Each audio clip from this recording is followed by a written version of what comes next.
പ്രിയമുള്ളവർ, അസ്സലാമു അലൈക്കും. വളരെ സന്തോഷം നിറഞ്ഞ ഒരു ദിവസമാണ് നമുക്കിന്ന്. സയ്യിദ് മുഹമ്മദ് ഖാസിം വലിയുള്ളയുടെ ആണ്ട് ദിവസവും അതോടൊപ്പം തന്നെ ബഹുമാനപ്പെട്ട ഹൈക്കോടതിയിൽ നിന്നും ചരിത്രപ്രാധാന്യമുള്ള റിമാർക്കബിളായ ലാൻഡ്മാർക്കായ ഒരു ജഡ്ജ്മെൻറ്റ് നമുക്ക് ലഭിച്ചിട്ടുണ്ട്. ആ ജഡ്ജ്മെൻറ്റുമായി ബന്ധപ്പെട്ടുകൊണ്ട് പലരും എന്നെ വിളിച്ച് ചോദിക്കേണ്ട എന്ത് വിധിയാണ് നമുക്ക് കിട്ടിയത്, പണ്ടാരം ലാൻഡിൻ്റെതാണോ? പല വേവലാതികളും ജനങ്ങളുടെ മനസ്സിലുണ്ടാവും. അവർക്ക് എന്താണ് ഈ ജഡ്ജ്മെൻ്റ് എന്നും അതിൻ്റെ വിശദീകരണവും അറിയാത്തത് കൊണ്ട് ഇതുമായി ബന്ധപ്പെട്ടുകൊണ്ട് പൊതുജനങ്ങളുടെ അറിവിലേക്കായി ഞാൻ നിങ്ങളോട് നേരിട്ട് സംസാരിക്കാൻ ആഗ്രഹിക്കുകയാണ്.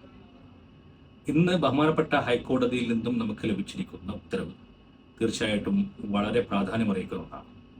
അതിൻ്റെ പശ്ചാത്തലം എന്താണെന്ന് പറഞ്ഞാലേ കാര്യം ചിലപ്പോൾ വ്യക്തമായിട്ട് മനസ്സിലാകും. അതായത് 2013 പുതുതായി വന്ന ലാൻഡ് അക്വിസിഷൻ ആക്ട്, അതായത് ഭൂമി ഏറ്റെടുക്കുന്ന നിയമം വരികയും അത് പൂർണ്ണമായും പ്രാബല്യത്തിൽ വരുന്നതിന് മുമ്പ് ലക്ഷദ്വീപിലെ പല പുരോഗമന പദ്ധതികളും, അതായത് ഓരോ ദ്വീപിലും നമ്മുടെ ഡീസാലിനേഷൻ പ്ലാന്റ് വരാൻ വേണ്ടിയിട്ട് ലാൻഡ് ഏറ്റെടുക്കേണ്ട ആവശ്യമാണ്. അന്ന് പദ്ധതികൾ എളുപ്പത്തിൽ നടക്കണമെന്നുള്ള ഉദ്ദേശത്തിൽ ആ ഭൂ ഉടമസ്ഥരുമായി ലക്ഷദ്വീപ് ഭരണകൂടം കരാറടിസ്ഥാനത്തിൽ ഏർപ്പെടുകയും ആ കരാറിൽ വളരെ വ്യക്തമായിട്ട് 3 വർഷത്തിനുള്ളിലോ അതിനു മുമ്പോ ആ ലാൻഡ് അക്വയർ ചെയ്യാമെന്നുള്ള കണ്ടീഷനോട് കൂടിയായിരുന്നു നമ്മുടെ ലീസ് എഗ്രിമെൻറ്റ് ഭൂ ഉടമസ്ഥന്മാരും ലക്ഷദ്വീപ് അഡ്മിനിസ്ട്രേഷനും പരസ്പരം ഒപ്പുവെച്ചത്.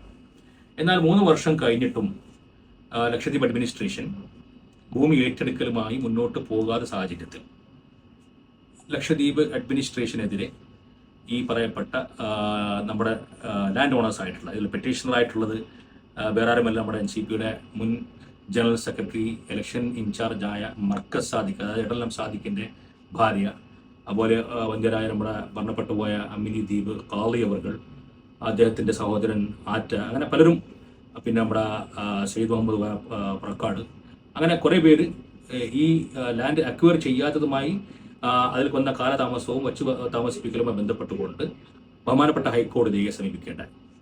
ഹൈക്കോടതി അവർക്ക് അനുകൂലമായി എത്രയും പെട്ടെന്ന് ലക്ഷദ്വീപ് അഡ്മിനിസ്ട്രേഷൻ ആ ഭൂമി ഏറ്റെടുക്കണമെന്നുള്ള ഉത്തരവ് കൊടുത്തു. എന്നാൽ ലക്ഷദ്വീപ് അഡ്മിനിസ്ട്രേഷൻ എന്താണ് ചെയ്തതെന്ന് വെച്ച് കഴിഞ്ഞാൽ, നമുക്ക് നേരത്തെ 2006-2007 കാലഘട്ടങ്ങളിൽ നമുക്ക് ലഭിച്ചുകൊണ്ടിരുന്ന ആ തുകയിൽ നിന്നും അതിനെ ഗണ്യമായി കുറക്കുകയും, അത് മാത്രമല്ല ഈ ലാൻഡ് അക്വിസിഷൻ ആക്ട് അനുസരിച്ച് 2013 വന്ന ആക്ട് അനുസരിച്ച് നമുക്ക് നിശ്ചയിക്കപ്പെടുന്ന തുക, ഉദാഹരണത്തിന് 4500 രൂപ സ്ക്വയർ മീറ്റർ ആണ് ഒരു ഭൂമിക്കെങ്കിൽ അതിൻ്റെ 2 മടങ്ങ് നമുക്ക് ലഭിക്കണം. അതായത് നമ്മൾ റൂറൽ പ്രദേശമായതുകൊണ്ട് നമുക്ക് അതിൻ്റെ കൂടെ അതിൻ്റെ 2 മടങ്ങ് കൂടി നമുക്ക് ലഭിക്കണം എന്നുള്ളതാണ് ഈ പുതിയ നിയമത്തിൽ പറഞ്ഞിരിക്കുന്നത്. എന്നാൽ ലക്ഷദ്വീപ് അഡ്മിനിസ്ട്രേറ്റർ താഴെ അദ്ദേഹത്തിൻ്റെ ഉദ്യോഗസ്ഥന്മാർക്ക് കൊടുത്തിരിക്കുന്ന നിർദ്ദേശം, ലക്ഷദ്വീപ് റൂറൽ പ്രദേശമാണെങ്കിലും 1%, അതായത് ഒരു തവണ മാത്രം, അതായത് നമുക്ക് എത്രയാണോ കിട്ടുന്നത്, ഇപ്പം 4300 ആണെങ്കിൽ 4300 രൂപ മാത്രം നമുക്ക് ലഭിക്കുന്ന രീതിയിലേക്കുള്ള ഒരു ഗസറ്റ് നോട്ടിഫിക്കേഷൻ ഇറക്കുകയും അതിൻ്റെ അടിസ്ഥാനത്തിൽ അക്വയർ ചെയ്യാൻ വേണ്ടിയിട്ടുള്ള കാര്യങ്ങളുമായി ലക്ഷദ്വീപ് ഭരണകൂടം മുന്നോട്ട് പോവുകയും ചെയ്തു. ഇതിൻ്റെ പശ്ചാത്തലത്തിലാണ് ബഹുമാനപ്പെട്ട ഹൈക്കോടതിയിലേക്ക് വീണ്ടും നമ്മുടെ ഈ പറയപ്പെട്ട പരാതിക്കാർ ഹൈക്കോടതിയെ സമീപിക്കേണ്ടായി. ഹൈക്കോടതി സിംഗിൾ ബെഞ്ച് ആദ്യം ഈ കേസ് കേട്ടെങ്കിലും സിംഗിൾ ബെഞ്ച് നമ്മുടെ അവകാശങ്ങൾ സ്ഥിരപ്പെടുത്തി തരാൻ വിസമ്മതം മൂടുകയും നമുക്ക് അനുകൂലമായിട്ടുള്ള വിധി ലഭിക്കാതിരുന്ന പശ്ചാത്തലത്തിലാണ് നമ്മൾ ഡിവിഷൻ ബെഞ്ചിലേക്ക് പോവുകയുണ്ടായി, ഹൈക്കോടതിയിലേക്ക്.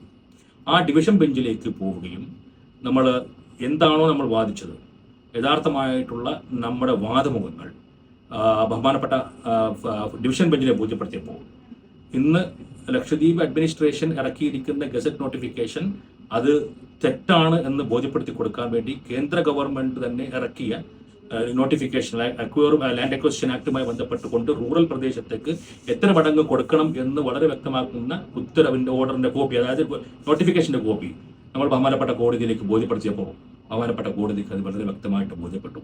ലക്ഷദ്വീപ് ഭരണകൂടം പാവങ്ങള ദ്വീപുകാരെ ബുദ്ധിമുട്ടിക്കുകയാണ്, അവർക്ക് അർഹതപ്പെട്ട ആ തുക കൊടുക്കാണ്ടിരിക്കാനുള്ള എല്ലാ കുതന്ത്രങ്ങളും മെനയുകയാണെന്ന് മനസ്സിലാക്കിക്കൊണ്ട് ബഹുമാനപ്പെട്ട ഹൈക്കോടതി ഇന്ന് നമുക്ക് വളരെ അനുകൂലമായിട്ടുള്ള ഒരു ഉത്തരവ് പുറപ്പെടുവിക്കുകയും, അത് മാത്രമല്ല ശ്രദ്ധിക്കേണ്ടത്, അത് വിളംബരം ചെയ്യുകയാണ്. അതായത് കോടതി തന്നെ സ്വമേധയാ ഡിക്ലെയർ ചെയ്യുന്നു, ലക്ഷദ്വീപ് 2 മടങ്ങ് ലാൻഡ് അക്വിസിഷന്റെ 2 മടങ്ങ് കൊടുത്തിരിക്കണം. അതായത് മൾട്ടിപ്ലിക്കേഷൻ ഫാക്ടർ 2 ആണ് ലക്ഷദ്വീപ് അഡ്മിനിസ്ട്രേഷൻ 1 പറഞ്ഞത്.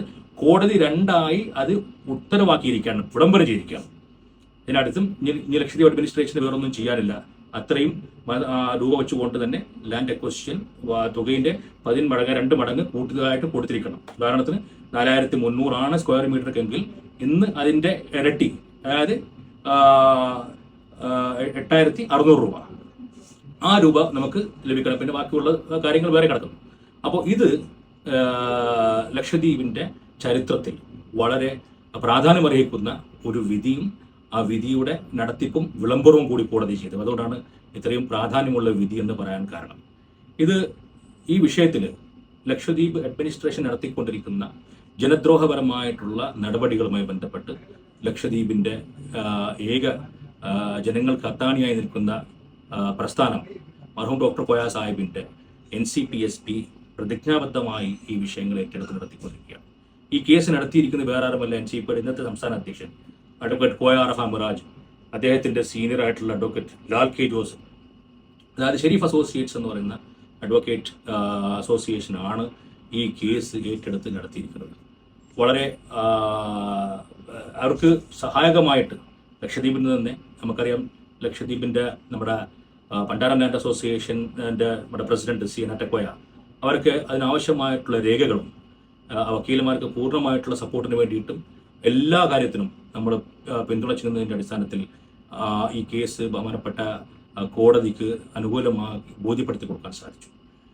ചുരുക്കി പറയാം, ലക്ഷദ്വീപുകാരുടെ ആവശ്യത്തിന് ജനപക്ഷത്തിൽ നിന്നുകൊണ്ട് പോരാടുക എന്ന മുദ്രാവാക്യം മർഹൂം ഡോക്ടർ കോയ സാഹിബ് നമ്മെ പഠിപ്പിച്ച തിരഞ്ഞെടുപ്പ് വിജയമല്ല എൻ്റെ ലക്ഷ്യം, ഞാൻ ഏറ്റെടുക്കുന്ന പ്രവൃത്തികളുടെ വിജയമാണ് എൻ്റെ ലക്ഷ്യം, എൻ്റെ ദൗത്യമെന്ന് പഠിപ്പിച്ച മർഹൂം ഡോക്ടർ കോയ സാഹിബിൻ്റെ ആ ആദർശം പിന്തുടർന്നുകൊണ്ട് തന്നെയാണ് ഇന്നും തിരഞ്ഞെടുപ്പിൽ വിജയിക്കുക പരാജയപ്പെടുക എന്നുള്ളതല്ല, പക്ഷേ ജനങ്ങൾക്ക് വേണ്ടി നിലകൊള്ളുകയും ജനങ്ങളുടെ ആവശ്യങ്ങൾക്ക് വേണ്ടി അവരുടെ സ്വത്തിനും ജീവനും സംരക്ഷണം ഉറപ്പുവരുത്തിക്കൊണ്ട് മുന്നോട്ട് പോവുക എന്നുള്ള ഉദ്ദേശത്തോടു കൂടിയാണ് ഇന്നും NCP എന്ന മഹത്തായ പ്രസ്ഥാനം നിലകൊള്ളുന്നത്. അതുകൊണ്ട് ഇന്ന് ഇത് വലിയൊരു ആശ്വാസമാണ്.